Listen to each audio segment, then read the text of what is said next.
Welcome, everybody. Welcome to Conscious Cafe Global. My name is Gina Lazenby. I'm your host for this evening in the UK, wherever you are, another time zone. And we have a wonderful presentation tonight by author Fiona Robertson. She has a book. Here we go. On Stonelands. Beautiful book.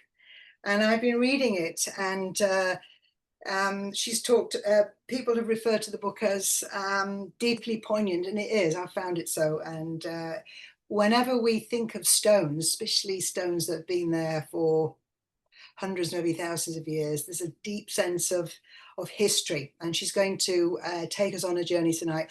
Fiona describes herself as a committed megalith, which is a very large stone, megalith enthusiast, nay obsessive. And she spent many years traveling much of Britain, visiting stones and stone circles. She calls them inspiring icons of endurance and strength, something that she has called upon in her personal journey.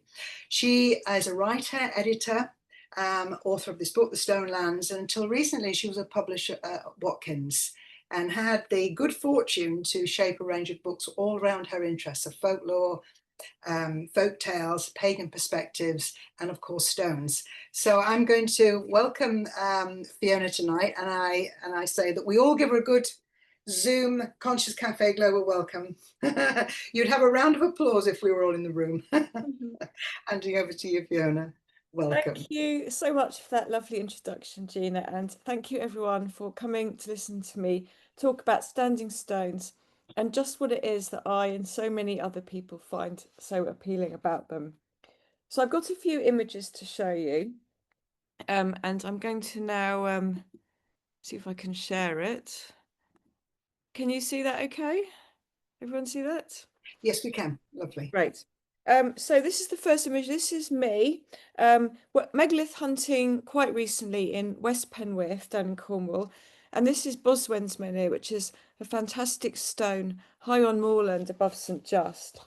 And it's a stone that the ley line theorist John Michel believed was deliberately placed to be in alignment with a number of other prehistoric sites in the area. And it's certainly true that from here you can see quite a few. You can see Chuncoit, you can see Boskednan Stone Circle, Lanyon Coit, and others. And it's also the stone that recently starred in the wonderful Cornish film Innis Men. I don't know if anyone has seen that. So Boswen's Menhir is a really good example of a standing stone that has inspired all sorts of esoteric theories, as well as artistic creativity. And like many other prehistoric sites, it gives us a great excuse to go walking in this really spectacular natural landscape. So, of course, not all standing stones are in such glamorous locations. Just to give you another example, this stone is called Stonefield, after the housing estate that it stands in. And it's on the Isle of Lewis. And I love the fact that it's just standing next to this grip bin in a modern housing estate. So, how did I get into standing stones? I'm going to come back for a minute. That's a very good question. So, I can't remember where I first learned about standing stones. I must have gone to Stonehenge as a child, but I don't remember it. But what I do remember is visiting this place. Where are we now? I have to go back to the share. This place, Avebury, for the first time. And I'm sure many of you will have been here. So my first visit to Avebury was a long time before I met my husband, Stephen, who I wrote about in Stonelands. I was 18 years old, and me and my boyfriend at the time had decided that we were going to walk to Avebury. However, we didn't plan this walk very well. We had no map as far as I can remember. And after a few days of getting entangled in major roads and town centres and not making much progress, we gave up and got the bus. And so finally we get to Avebury and I'm completely blown away. There's these huge ancient stones standing by the roadside. There's this enormous bank and ditch encircling the village. I've never seen anything like this before. There's an avenue of stones marching two by two into the countryside. And then there's this place, which is just the most crazy thing. Silbury Hill, a 40-metre high prehistoric mound rising like a great green blancmange out of a Wiltshire field. And to this day, it's probably the strangest thing I've ever seen. I loved West Kennet Longbarrow, which was like an ancient house with its dark, incense-scented chambers. And I found the entire landscape to be redolent with magic and mystery. And then in addition to all of this, there's all the people hanging around the stones in the cafe in their tie-dye and army surplice, travellers, ravers, druids, dowsers, crystal enthusiasts. It was a glimpse into an alternative way of life for 18-year-old me, and I found it completely thrilling. In fact, thinking about it, that trip to Avebury so long ago may be where my interest in Mind, Body, Spirit publishing began, setting me on the path that would lead me to become publisher of Watkins. And it's certainly where my love of standing stones began. I was hooked. Anyway, moving on. Some years later, I met and fell in love with Stephen, who would become my husband. We'd both come back from a year out travelling around the world to India and other such wondrous places, and we were both unsure what we wanted to do with our lives next. And it turned out we were both into hiking and ancient sites. So our very first trip together, not long after we met, was a 2-day walk along the Ridgeway from Uffington Fort to Avebury. And on the way, we stopped in at this place, Wayland Smithy. And I still remember how special and tranquil and out of time it felt in its grove of beech trees, the summer afternoon falling through the leaves like through the stained glass of an old country church. And then we found a place to wild camp in a hollow on top of a little hill, safe from potentially irate landowners. And I remember the magic of heating up our baked beans and drinking cider and looking down over the lights of Swindon and this whole mythic Wiltshire terrain. And then the next day we arrived in Avebury, and the very first thing we did was get a pint from the Red Lion and go to sit among the stones, and that's how my book Stonelands begins. And this is Stephen and me, circa 2003, having just arrived in Avebury on our first Standing Stones adventure together. And the whole trip, I had this sense that I was walking through a magical landscape, enchanted by the ancient sights and the old tales, such as the one about Wayland the smith who will shoe your horse if you leave him a coin in the smithy. I've known about Wayland since I was a child and read Kipling's version of his story in Puck of Pook's Hill. And although it was a long time ago, that first trip Stephen and I took along the Ridgeway to Avebury lives on vividly in my mind, a ritual of sorts that inaugurated our relationship. So time passed and we had our 2 children, first a boy and then a girl, and we took them to visit ancient sites. And I described quite a few of these chaotic family adventures in Stonelands. If you were to ask my children if they like standing stones, they would answer a resounding no.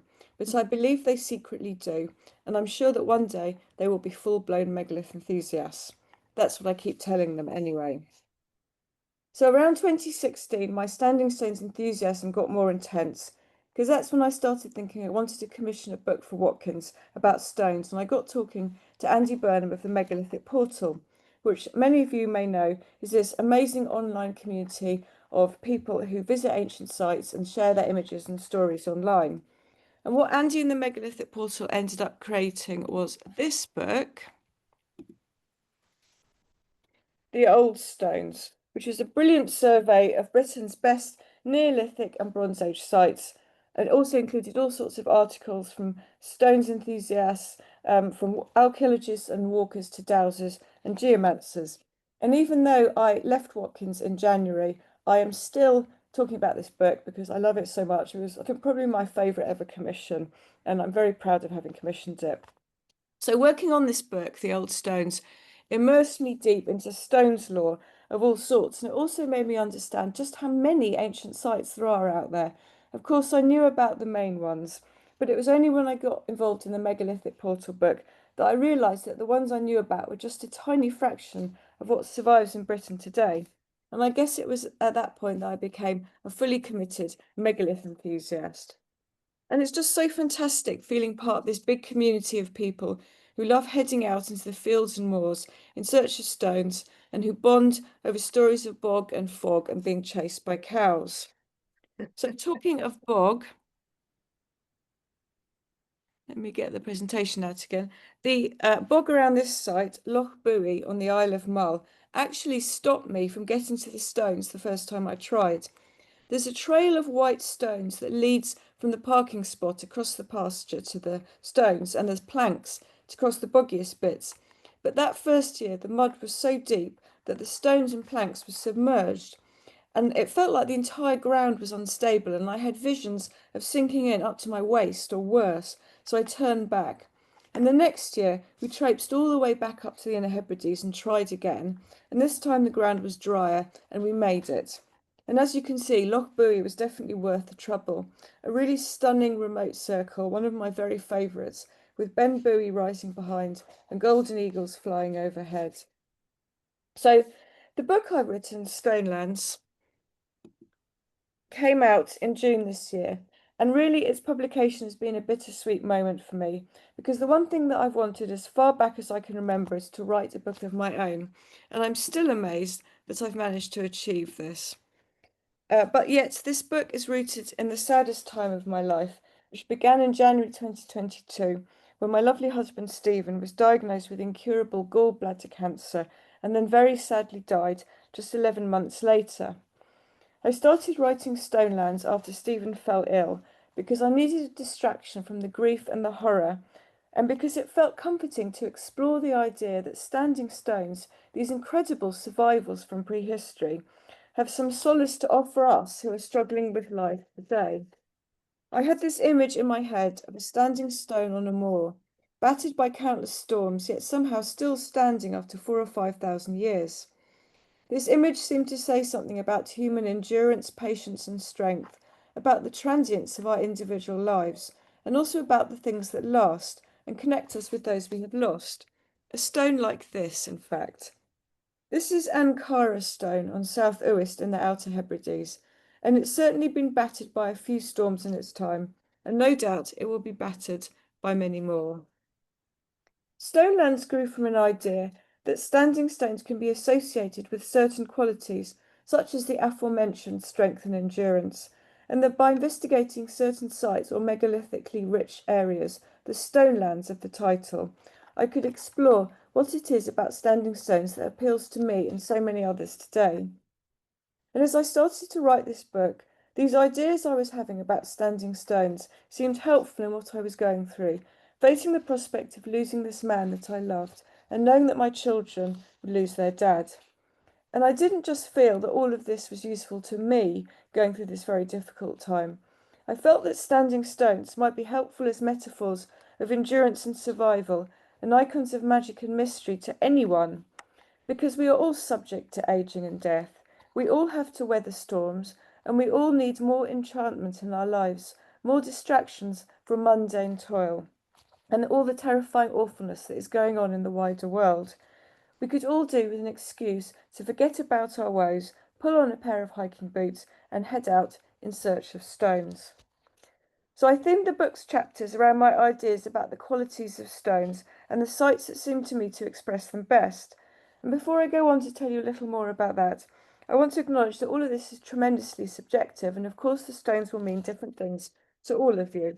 What's more, I'm not an archaeologist, so I'm coming at all of this purely from the perspective of a committed stones enthusiast, someone who has visited the sites and who has a limitless love and enthusiasm for these places. So what is it about standing stones? Firstly, there is just so much legend and folklore linked to stones. Because standing stones are so ancient, unknowable, and forever enigmatic, we are drawn to tell stories about them, and these stories enchant the landscape and enrich our lives. One chapter in Stonelands is called "The Stories the Stories We Tell Shape Our World," and it's about the rollright stones. So I explore the rollright stones in this chapter about stories because of all the megalithic sites, this is the one with the most folklore and legend, and these stories really have shaped how we see the land here.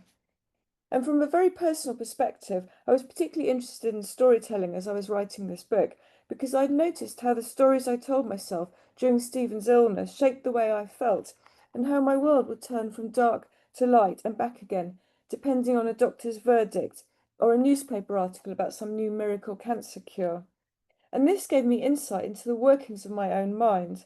I spotted it in action as it made and remade my world, and I realised that we can, to some degree, choose the stories we tell ourselves. I realised that it is possible to choose hope instead of despair and to find moments of happiness in the midst of terrible worry.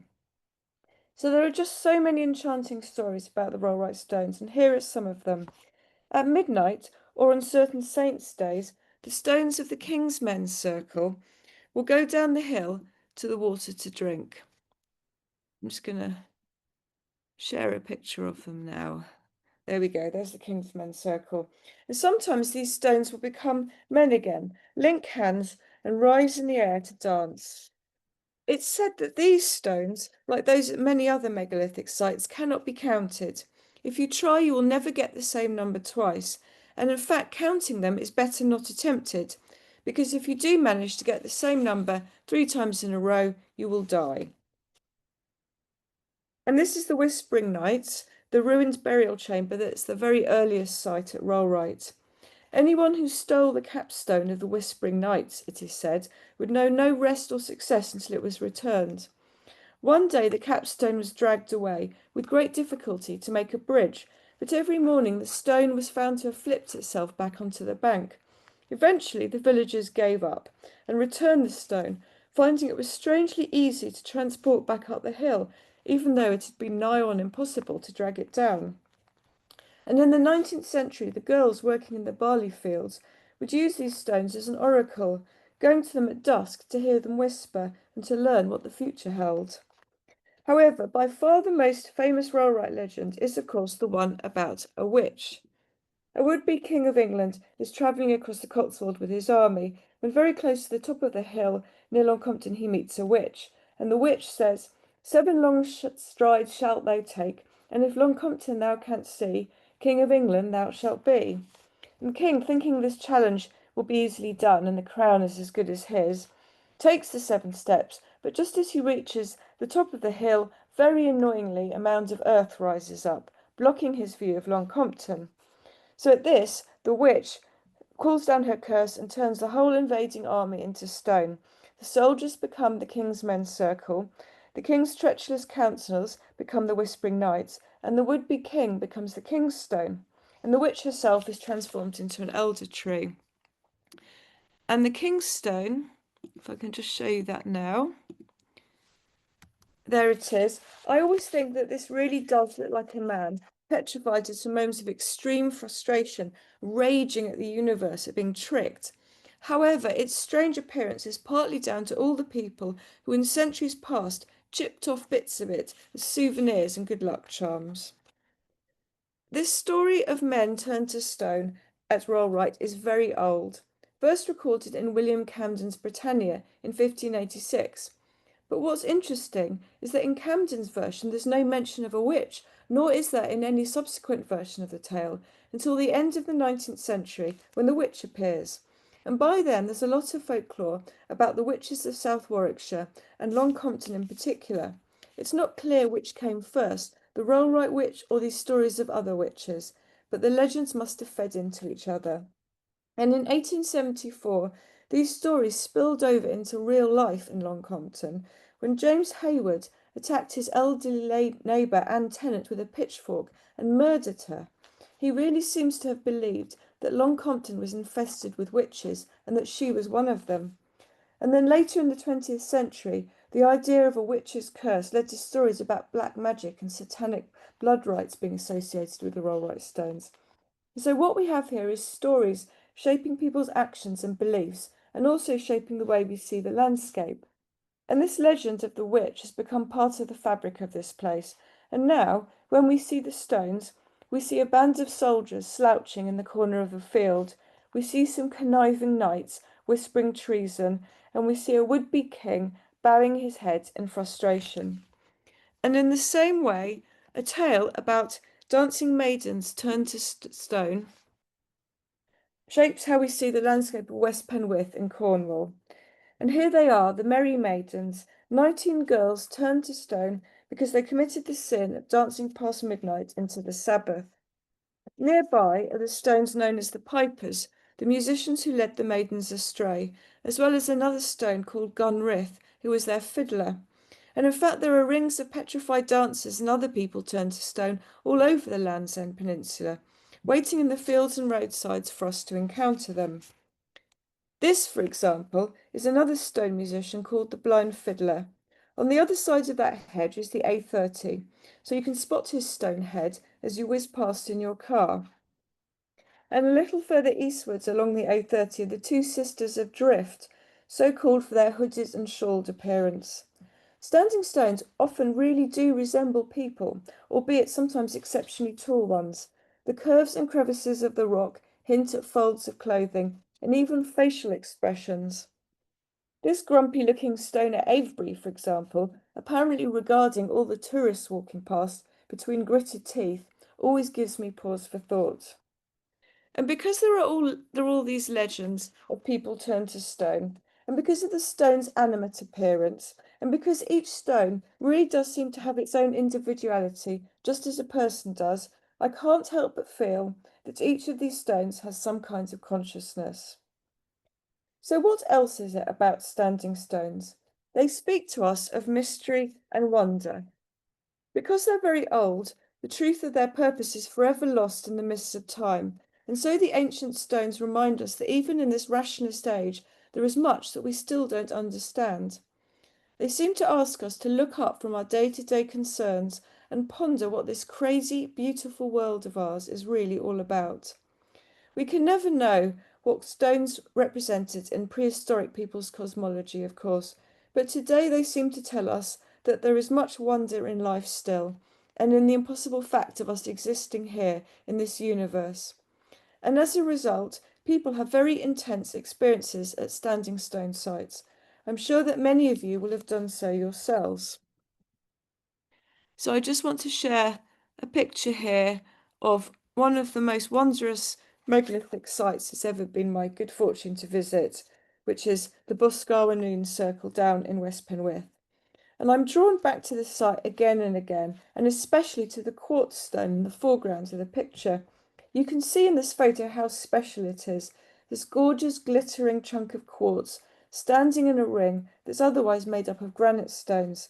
I think this is my very favourite standing stone.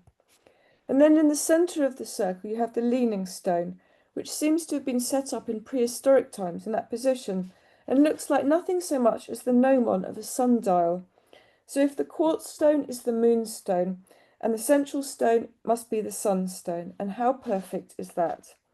There's something very magical and otherworldly about Boscawen, and at times I felt that so intensely that the hairs on the back of my neck have actually stood up.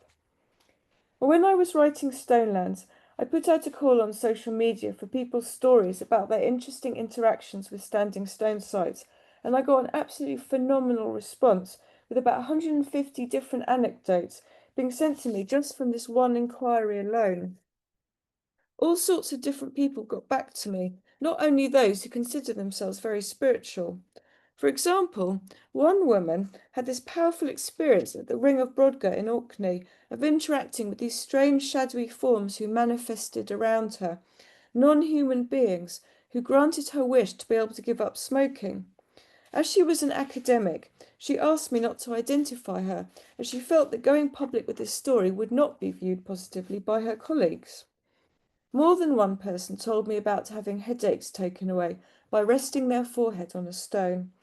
I've also heard about stories about people visiting the stones to draw energy as part of their healing process while they were suffering very serious illnesses, and of others returning to the stones as a kind of thank you pilgrimage following their recovery. People told me about their experiences sensing the energy at different sites, and one place that came up again and again was this, Castlerigg in Cumbria. People often said about the sense of rightness and connection that they felt there. And I really do feel there's something so amazing about Castlerigg, surrounded as it is by a ring of mountains. So instinctively you feel there must be a link between the stones and the hilltops around you. And it may be that the people who built Castlerigg were concerned with celebrating certain moments in the solar year by placing the stones so they aligned with distinctive features on the horizon to mark the places where the sun would rise and set at those times. For example, at midsummer from the circle, the sun will appear to set over Skiddaw and then the next morning rise again behind Blencathra. And whether this was deliberately set up by the ancient builders or not, today at summer solstice, people will wait through the night to watch it. It's also very interesting that from Castlereagh you can see the distant Langdale Hills, which are one of the sources of the Neolithic stone axes. And intriguingly, several of these prehistoric stone axes have been found by archaeologists inside Castlereagh Stone Circle itself. So perhaps the axes were particularly important to the ancient builders of Castlereagh. Perhaps the tuff, the type of stone used to make the axes, which was sourced from high steep outcrops such as those in the Langdale Pikes, was considered potent or magical in some way, and perhaps making the difficult and dangerous journey up to the outcrops to take the stone would have been seen as a sacred pilgrimage. Certainly, these beautifully polished stone axes had a value that was more than just practical. It would have taken 40 hours to polish a large axe, 40 hours that were then lost from the crucial business of survival without increasing the axe's cutting power. So perhaps the polishing was about highlighting the special magical rock used to make the axe. And bearing all this in mind, it does seem significant that you can see the Langdale Hills, site of the axe factories from Castlereagh, and that stone axes from Langdale were found in and around the circle.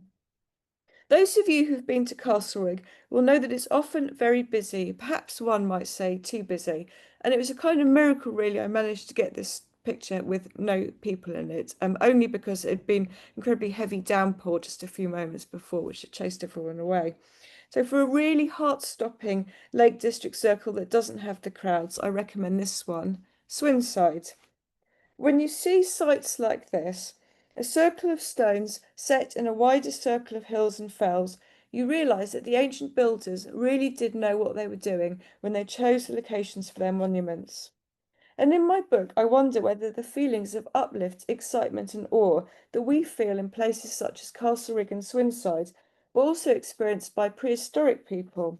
And I wonder if they interpreted those same feelings that we feel today in a different way, not as beauty, but perhaps as connection with their gods. Perhaps they took those feelings as a sign that they had entered a mythic terrain. And so when we feel such feelings approaching a magnificently sited stone circle, perhaps we too can connect with the gods and enter the mythic realm. Some sites, on the other hand, seem to generate real feelings of confusion, disturbance, and even fear. The Rollright stones were described to me by several people as a haunted, disturbing place, though I've never felt that myself. The long barrows seem to affect people particularly strongly. Wayland Smithy is one where people have described sensing powerful and not always particularly friendly energies. However, the site that I've heard the most fearful comments about is this one, not Swinside, but West Kennet Long Barrow. Quite a few people told me about sensing the presence of the ancestors here and feeling they were not welcome, not allowed to enter. And when you think about it, West Kennet Long Barrow really is quite a strange place. It was one of the first monuments to be built in Avebury, before the stone circles, around 3700 BC. A massive mound with 5 inner chambers that were big enough to stand up in. Presumably, this was a place of gathering and ritual as well as burial. And there are theories that the special acoustics of this place were used to amplify music and chanting and consciousness-altering ceremonies. When the long barrow was opened, the bones of 46 or so people were found here, sorted into piles for size and shape. There's a theory that this long barrow was used as a sort of processing centre to transition people from the material to the spiritual world, to convert the fleshy dead to dry bones. And whatever actually went on here, West Kennet Long Barrow was used for an incredibly long time, 1,000 years, before it was closed up by the facades of megaliths that are still there today. It was probably the people who were building the stone circles and rows down in Avebury who shut up the barrow, ending this very long-lasting tradition. And I wonder if this might have been a traumatic experience for some of the people at the time. Perhaps a deeply upsetting, even violent religious upheaval akin to that of the Reformation thousands of years later. So with all this in mind, it's not surprising that the spiritual potency of this place, used for so many centuries and then stopped up, has a powerful impact on so many people who come here today. So Gina, I wonder now if this is a good moment to do the breakout discussion and give everyone a chance to chat about their own experiences of standing stones. I think that would be lovely. Just pause the recording. Okay, we're back now. Yes, anybody want to share anything before we move on? I've actually got now Swinside. I'm going to the Lake District soon, so I put Swinside on my list. Oh, great. Donor, and I've been Googling where all the North Yorkshire ones are. There's one in the next town. And I actually have one in the field next to the Healthy Home. It was a long stone. I mean, I'm doing this with my hands, but it was much taller than me. And it was laying there. Maybe it was an old gatepost, but it was no longer acting as a gatepost. And it was like begging to be made use of. So we dug a deep hole, a third of the length of the stone. And on a special day, I think my birthday 25 years ago, we put it in the ground. And it's a 6-minute walk from the house. And it just gives a destination to go to that stone, be with it, put the head on it, or just walk back again. It's without the stone, there wouldn't be that small destination. And it works really well just to have that place to go and be with a stone. I love that. That's so great. It's lovely. I have that with trees, but trees don't last as long as the stones. No, I did see that you like, I'm always picking up stones. When I go on the beach, I'm always picking up nice stones that are round or, you know, what's the word when it's really kind of, well, you know, is really nice. Umami of stones. I can't think what the word is. Tactile. Tactile, that's the word. Joanne, I'm going to unmute. You want to a quick share? Ask to unmute. Okay, Joanne. Yeah, thank you. That was really interesting so far. I'm sure there'll be more exciting stuff from you, Fiona. So some of us on the group here know each other, at least 4 of us know each other. And we've all been in a group in Surrey, based in Surrey, of healing of ley lines and standing stones for, well, I've been doing it for over 20 years, but the others have been involved quite a long time. And I've definitely had some amazing things happen, particularly at Avebury. Looking at the Salisbury Hill, I've forgotten what it's called now, it's not that, Silbury Hill. Yeah, I climbed up that many a time, not supposed to. One time I even had police permission, which is a long story. But the one time when I was there with a couple of friends and my children, we all saw a UFO, which was really quite incredible. Amazing. Yeah, and also we had a really amazing, I was saying to my little group that we were sharing with, one time at West Kennet Longbarrow, I was there with my kids, and probably like your kids, they felt dragged along. You know, I think they enjoyed it really, but sometimes it was quite hard to keep them entertained. And I wanted to stay a bit longer, and they were going, "Mummy, Mummy, when can we leave? When can we leave?" And we walked through this patch of clover, and I was just desperate for something to kind of keep them occupied. And I said, "Oh, let's look for some 4-leaf clovers." And I didn't imagine for a moment that we'd find any, but we actually found 4 4-leaf clovers. Yeah, and of course that kept them really inspired and entertained, and I was able to encourage them to go back into West Kennet Longbarrow and do some more singing. So that nature put a distraction your way, basically. Yeah, it's lovely. It's interesting about the UFOs on Silbury Hill, because when I was gathering stories for my book, there was at least 2 or 3 people that mentioned that. So it does seem to be a bit of a thing there. Well, lovely. Thanks, Joanne. thank you.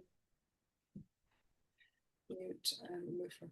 Okay, spotlight. Yeah, Leslie's got another comment. Going to bring Leslie up. Ask to unmute. Hello. I was just talking with Marianne in our group. I was talking about my favourite stone circle, which is on the Isle of Arran in Scotland, because I used to go there all the time when I was a kid, because my grandparents used to live up there. Nice. And there's a stone circle on a place called Macri Moor. And it's this beautiful, a lot of the stones are quite small, but then in the middle there's these 3 massive stones. I don't know how big, but I got my boyfriend to stand next to one to show him how big they were, because he's 6'5", and they were like at least a foot taller than he is. And they're this beautiful red, I'm not sure what kind of stone it is, but it's beautiful red stone that's found all over the island. And it's just this, I don't know, very special place for me. Nice. It's very like, and it doesn't get talked about. I guess it must not be the most kind of well known, because Arran is a popular tourist destination, but it's on the other side of the island from the main town, so you have to kind of drive across the island and then up to this moor and park in a small car park and walk across the moor and the sheep and the mud and all that stuff. But yeah, to me, it's just, you don't see a lot of standing stones with that red stone. I think Yes. that's what makes it really special. So I've never been to Arran, and I really want to go to Macrymore. But Hmm. I do remember when I was working on the old stones, doing the Macrymore section, because I think there's a few stone circles there. Mm. And just thinking, wow, this place looks amazing, and the pictures are so cool. So as you're talking, I'm getting a flashback in my head of what Hmm. the photo looks like. But yeah, that's a really good call. I'd absolutely love to go there. It's a must see. There's Hmm. a few stone places that I haven't been to yet. They're sort of shameful holes. And one of them is Macrymore, and then the other one is Anglesey, which is very bad. I Mm. haven't been there. And I also haven't, you mentioned Yorkshire, so I'd really love to see the Devil's Arrows and Rudston. Um, Again, haven't been there either. Haven't been to Kilmartin. So that's the good thing about being a Stones enthusiast is there's always more to see, isn't there? Yeah, I mean, I've recently read your book, and I've also recently read The Lost Folk by Lalink Macbeth. Oh yeah, So, and she's from great book. Cornwall, and Yeah. just like now my Google Maps in Cornwall is just like full of pins. I'm like, I have to go. Are you a member of Stone Club? Yeah, Oh yeah. great, yeah. I Of saw them course. mentioned in the book, and I was like, Yeah. "Yay." Lovely. Thank you, Leslie. That's great. Oh, great. All right. Yeah. Debbie's asking, and you may be going to cover it when you move on, about she's interested in the theories of the origins for rituals. Oh yes. Well, I mean the thing is, so I will go on to talk about the alignments with the solstice and with the moon. So we can theorize about what they were used for. It's hard to say. There's lots of different theories about why the stones were built. One is that they were used as a sort of means of binding communities together. So like the Ring of Brodgar, people would bring their the Ring of Brodgar is made up of multiple different types of rock. So the idea is that different communities would have brought their own stone from their own quarry to the circle, and it was a kind of community binding exercise. And then obviously there's the alignments with the solstice, which is huge. I mean, I'm sure that must have had some resonance. I won't go into that too much now because I'm going to go on to speak quite a lot about that. Right. Yes. Okay. I think move on now. I think Fiona with Okay. your slides, etc. Thank you. Okay, so all right, well, so I'm back now. So Stonehenge, obviously, much loved, and megalith enthusiasts can be a bit sniffy about Stonehenge, for all the reasons that we know, because you have to pay to get in, you can't touch the stones, you've got to go through this awful airport-like hangar, and also the fact that whenever any other standing stone site is mentioned, it's invariably described in the press as the Stonehenge of the North or the Stonehenge of the East, even though it doesn't ever look anything like Stonehenge. But still, it's pretty impressive, Stonehenge. And obviously, at the two solstices, you've got a chance to go within the fence and walk among the stones. And it makes sense to me that stone circles are used for Wheel of the Year ceremonies, partly because some of them are actually aligned to the solstice, as is the case with Stonehenge, but also because a stone circle is, of course, circular, so echoes the turning year in its very form. Now, I'm going to show you a picture now, if I can get back into my presentation. So this is Stonehenge as seen from outside the fence. So there's the heel stone on the left, the only unshaped megalith, and then we've got the sort of very beautiful monument over to the right. So an interesting and little known fact that I've only quite recently discovered is that you can walk right up to Stonehenge on public footpaths and get this great view of it completely for free. You park at Woodhenge and then you walk across Salisbury Plain, past the New King's Barrows and up the avenue. And the avenue is a long earthwork defined by a bank and a ditch. which leads, it's got either side of it, it's got a bank and a ditch, and it leads out of the stone circle, past the heel stone, in the direction of midsummer sunrise. And coming this way in the other direction along the avenue feels like a much more impressive way of approaching the stones than coming in by bus from the visitor centre, because you know you're walking along this ancient earthwork and you see the stones getting slowly bigger and bigger on the horizon. And perhaps this is actually how ancient people used to approach Stonehenge. And at dawn on the summer solstice, people will stand within the central Stonehenge monument and watch the sunrise behind the heel stone, looking out along the line of the avenue. One very intriguing thing that archaeologists have discovered about the avenue is that it was natural in origin, two ridges separating parallel strips of chalk, which in ancient times would have been visible as stripes on the ground. And by an amazing coincidence, these stripes are oriented towards the position of the sun on the horizon at the two solstices.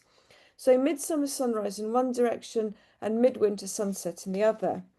And archaeologists think that these natural stripes in the ground could be the reason these stones were raised here in the first place, because the land itself seems to celebrate the key solar turning points of the year, the longest and shortest days. And bearing in mind that the stones were built by people in the Neolithic when farming was beginning, the sun would have been incredibly important to them, not only in providing warmth and light, but also in helping the crops grow. And I love the idea that here in the 21st century, we are free to shape our own spirituality, and that we, like the people who lived thousands of years ago, can find meaning in the changing of the seasons, in the growing and diminishing of the light, and in our journey from birth to death to rebirth as part of the earth itself. And the stone circles where people now gather in increasing numbers at the solstices and other Wheel of the Year festivals seem to resonate very well with all of this. Another wonderful thing about stones is how they stand as icons of strength and endurance. So there's a chapter in my book called The Stones Endure and So Can We, and it's about Callanish on the Isle of Lewis in the Outer Hebrides, and about Lewisian gneiss, the incredibly old and hard and very beautiful rock which Neolithic people used to build their monuments there. And this is the main monument at Callanish. So as with many other megalithic places, there's so much more at Callanish than just the main sites. There are in fact an incredible 11 other circles, and there may be more buried under the peat. And several of these other Callanish stone circles would be celebrated monuments in their own right if they were sited anywhere else away from this extraordinary main site, with its stones standing in a sort of Celtic cross, its 4 rows extending from the central stone circle. Famously, Callanish is thought to have been built in deliberate alignment with the major lunar standstill, which is the point in the moon's cycle which happens every 18.6 years, when the moon reaches its extreme southernmost and northernmost positions in the sky. The moon has an extremely complicated cycle, darting around the sky from day to day, but what this alignment means in practice is that every 18.6 years, there's a period when every so often the moon, seen from Callanish, will hang very low on the horizon. And this is when it's at its extreme southernmost position, or very close to it. Now, the hills on the horizon where the moon will hang so low when it's in its southernmost position just happen to look remarkably like a woman lying on her back. You can see her face, her breasts, her knees. She's known as the Sleeping Beauty and also as the Kayak of the Moors. And when the moon is full, this phenomenon is particularly impressive. A great golden globe appears to be born from between the hill figure's knees, then travels along her body and then disappears for a moment to finally reappear shining into the stone circle. And this reappearance of the moon as seen from the circle is a moment of high drama, and some people think it would have been incorporated into rituals at Callanish in a sort of ancient theatre. In fact, we've just come out of the lunar standstill, so for the last year or so, people have been travelling up to Lewis to try to photograph the phenomenon. And I love that the cycles of the moon are still being observed from this monument several millennia after it was built. And there's something else very special about these stones. They're made from Lewisian gneiss, Britain's oldest rock. Some of these Lewisian gneisses are as much as 2,900 million years old, metamorphosed at a time before oxygen, before life existed, when the continents were still being shaped. I find this thought completely mind-blowing. This rock gives us a deep time perspective on human life that is strangely comforting. Whether we live for 80 years or 50 or just 8, it's all the same from the viewpoint of Lewisian gneiss. Each of our lives is just a tiny and precious flash of wakefulness. And surely that must inspire all of us to value the time each of us has, however long or short a life may seem. Just to take a closer look at the stone, the Lewisian gneiss, this is one of the stones from the main monument. You can see how beautiful this rock is. Due to the tectonic process of repeated squashing and heating which took place over many thousands of years and separated out the rock's constituent dark and light minerals, Lewisian gneiss has these pronounced swirls and bands that give it a very striking appearance. The quartz in the stone sparkles in sunlight, especially when the stones are wet, making them look truly magical. And the gneiss itself also contains these distinctive black eye-shaped crystals.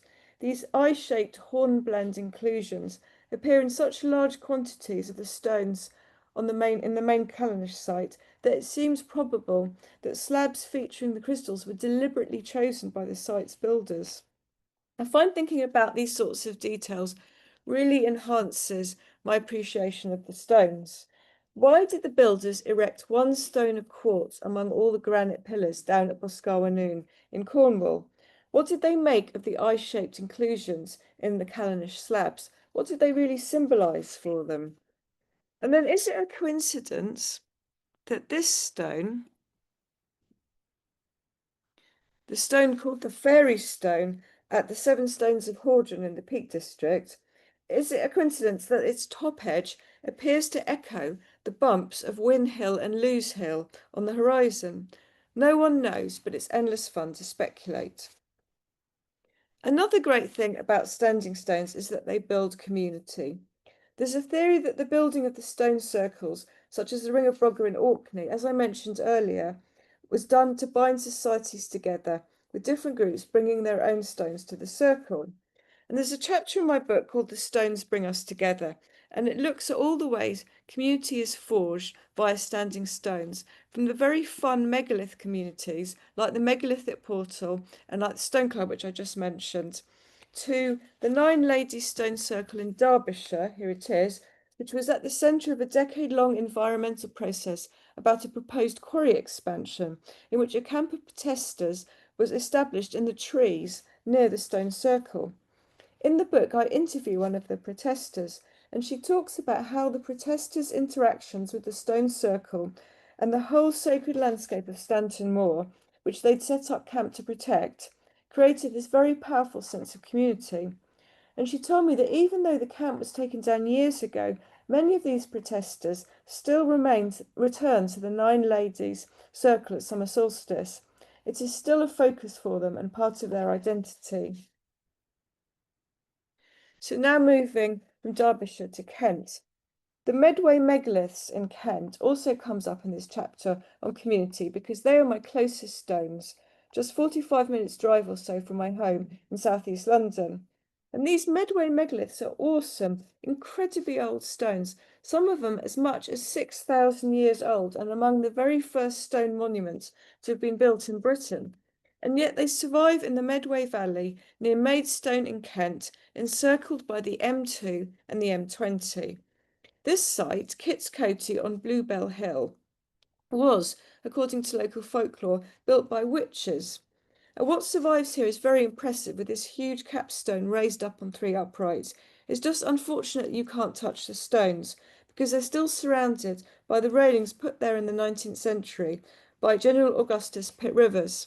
And if you look at the stones, you can see why he put them there. They're covered with Victorian graffiti. The King's Stone at Rollright is another one he penned in. The other main Medway site, very close to my home, is Cauldron Longbarrow, which is further west along the Medway Valley and has this really beautiful setting, looking out over rippling barley fields and the ridge along which the Pilgrim's Way runs. And in fact, you can walk here from Kit's Coty along the Pilgrim's Way. And in Stonelands, I described going to Kitscoty and Cauldron with friends after Stephen died, and having the strange sense that I was meeting him there, that I was there in the present with my friends, but also simultaneously there in the past, that I was accessing all the times at different times of year when I visited these places before. It was a strange multi-layer experience.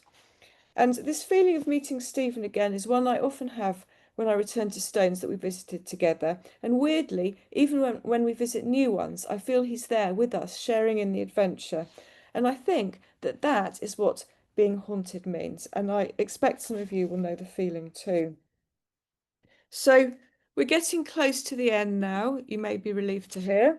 And I'm going to talk a bit more about the stone's connections with the seasons and the turning of the year, something that is clearly important in prehistoric times and still resonates with us now, 5,000 years later. So another chapter in Stonelands is called The Lights Will Come Back, and it's about the stones of Orkney, a place that experiences greater extremes of darkness and light than anywhere else in Britain, apart from Shetland. There are 18 hours of night in midwinter and 18 hours of day in midsummer, and every year there's this pronounced swing from darkness to light and back again. And this swing from darkness to light is enshrined in one of the sites there, the chambered tomb called Maeshowe. And this is the only picture I could get of it from the outside, because you're not allowed to take photos inside. So you might think that this grassy mound isn't in any way connected with standing stones, but you'd be wrong, because it's got a very long entranceway. And the entranceway is made of huge stones laid lengthways to form the tunnel's floor, sides, and roof. And then when you finally get inside into the chamber, this incredible 5,000-year-old room, there are these 4 tall stones, each one in each corner of the room, and they don't have any structural function. They're not load-bearing and they're lightly weathered. So archaeologists have theorised that these stones stood for a while outside in the open air before the cairn was built up around them, and perhaps their purpose had been to precisely mark the alignment to winter solstice sunset. So at winter solstice, the light of the setting sun falls between the distant hills on the neighbouring island of Hoy and hits first this stone, the Barnhouse stone, which is around 750 metres to the southwest of Maeshowe, and then it reaches the chambered cairn itself, travels down the entrance tunnel and lights up the inner chamber that for the rest of the year is in darkness. These rays are a herald of the returning light, a sign in the midst of this darkest time of year that the days will grow longer from here. You can only visit Maeshowe by guided tour. If you want to see the solar effect, the tip I heard from the guide is to take the 2 p.m. tour during the 3 weeks either side of winter solstice. But be warned, the weather conditions currently prevailing in Orkney in winter are so awful that you only have a 1 in 7 chance of seeing the setting sun, so it's advised you book more than one tour, particularly if you've taken all the trouble to go up there. Orkney is just incredible, and if you haven't been, I strongly recommend a visit. There are 2 stunning stone circles, Ring of Brodgar we saw earlier, and this, the Stones of Stennis, may be Britain's very earliest. It's extraordinary to me that these pristine giant slabs, looking like a massive modern art installation, are 5,000 years old. Plus there are Neolithic villages, a plethora of ancient chambered cairns, and of course the famous Ness of Brodgar ceremonial site with its huge Neolithic halls, which are now being covered up again, but have been astounding the archaeologists who unearthed them in recent years. The folklorist Tom Muir, who I interviewed in my book, is also an archaeologist who took part in the Ring of Brodgar excavation and described himself as the first Orcadian to be at the bottom of the ditch in 5,000 years. And he told me a wonderful story about the Mother of the Sea, a goddess who rules the waves in summer and keeps her arch enemy, the evil male spirit Terran, captive under the sea. During the summer, however, the Mother of the Sea's power starts to weaken, and at the autumn equinox, Terran breaks his bonds, and the 2 of them fight. And this is the time of gales and heavy seas, and that's the 2 of them fighting underwater. Then Terran defeats the Mother of the Sea, and he drives her onto the land, where she lives in exile through the winter, while Terran rules the sea. he brings with him destruction and death. Boats are wrecked and the people go hungry. But during the winter, Terran starts to lose his power, and the mother of the sea grows in strength. And at spring equinox, she breaks free, and the two of them fight again, with more gales and heavy seas. And this time, the mother of the sea defeats Terran, and she binds him at the bottom of the ocean, and she brings calm to the waters and life to all the sea creatures. And for me, this tale of Tom's encapsulates the idea of an eternal back and forth between summer and winter, the ever-tilting balance of darkness and light. And all through Stonelands, through my own journey of darkness and light, I'm thinking of the preoccupation with the solar turning points that is seen in so many ancient monuments. And I'm thinking too of how this ancient focus on the solstice resonates with the turning of the seasons in our own lives, those times of darkness and light that we all go through. And I find it comforting to think, when the light goes, that it will come back again. So I'm going to leave you now with this picture, not this one, but this one, Pentre in Pembrokeshire in Wales. This is a really stunning monument with the massive capstone balanced on the tiny points of the uprights, making it seem as if it is floating. People used to think that these stones would have been hidden inside a big barrow, but it's now thought more likely that Pentre would never have been covered by earth, that the whole point of it was a very public architectural statement. Perhaps the people who built this monument were offering this huge stone up to the sky, or calling up to the gods, saying, "Look at us." Perhaps they wanted the people who came here to gaze up to the horizon, to the Preseli Hills, source of the Stonehenge bluestones, or to Carn Ingley, the Hill of the Angels, which from a certain angle the stones of this dolmen appear to precisely frame. Or perhaps these ancient builders were simply showing off to their neighbours. But whatever the truth, Pentre is an incredible achievement by our Stone Age predecessors 5.5 millennia ago. And I find it breathtaking and very moving that it survived and is still here for us to visit today. So thank you all very much for listening. Gorgeous, wonderful. Lovely. Thank you, Fiona. I will see if some questions come up. I'm just spotlight myself here. I've got a stone in my hand, actually, that I brought back from Mount Shasta. I love stones. Lovely. And I've got some as a necklace as well. And I think I don't remember the name of it, but it's a stone that allows, there's the seed stone for jewels growing. Things grow on here. And, you're talking about the stone monuments. When I was in Hawaii, I so loved the stones, black, that it was Maui.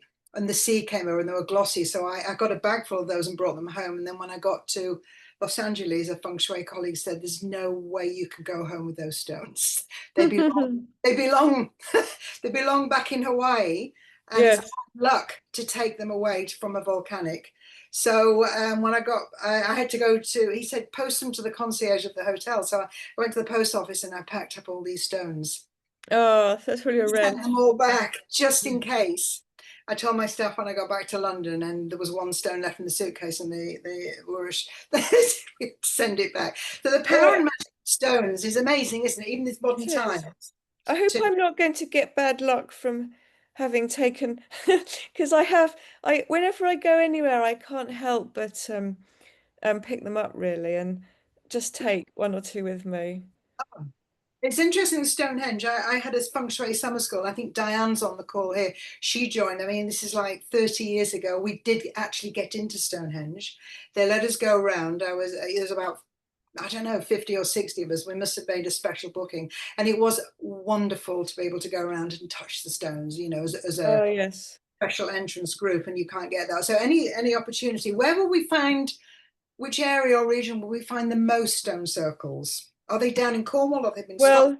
Or are they all over? There's a few areas. So West Penwith, the Land's End Peninsula, has four surviving stone circles, and a range of other monuments. I mean, I think West Penwith is the place where there's the densest concentration of prehistoric sites. But there are lots of other great areas all over the place.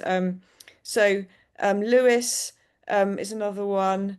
And then Orkney, of course, fantastic. I mean, I think there's only 2 stone circles there, but both of them are incredible. But there's so many. I think there's about 80 Neolithic chambered cairns. So there's lots to see up there. Yeah, Cumbria is great. Obviously, Dartmoor's very good.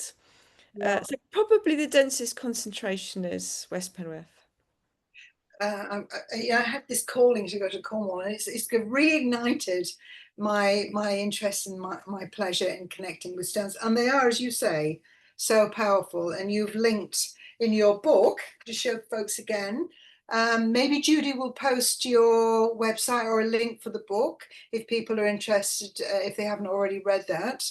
Yeah, if you want to chat with me about stones, probably the best way to, I mean, I do have a website, but someone recently tried to send me an email via the thing and apparently it doesn't work. So it's much easier just to connect with me on Instagram or Twitter or Blue Sky. I'm on all those places, and I love to get back to people. So yeah, Lovely.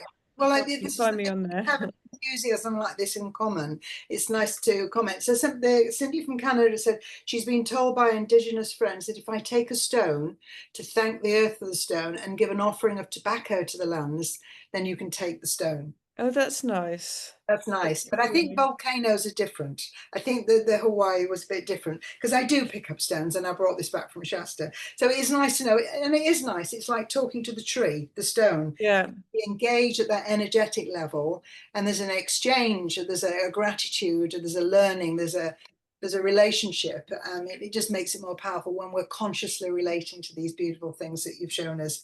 Thank you so much. That's been such a great journey for us.